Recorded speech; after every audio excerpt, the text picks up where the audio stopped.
So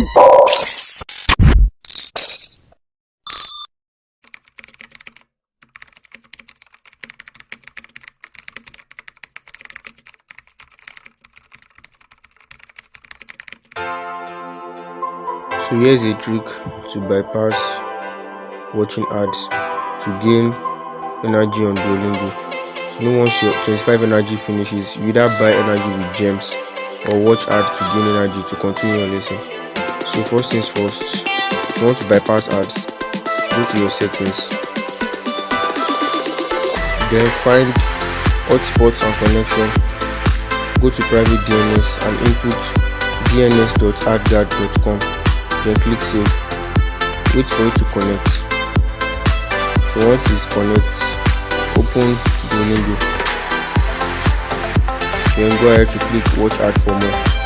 It won't show you ad, but it will give you 5 energy. So that's just the basic trick. It's very easy, just bypass ads.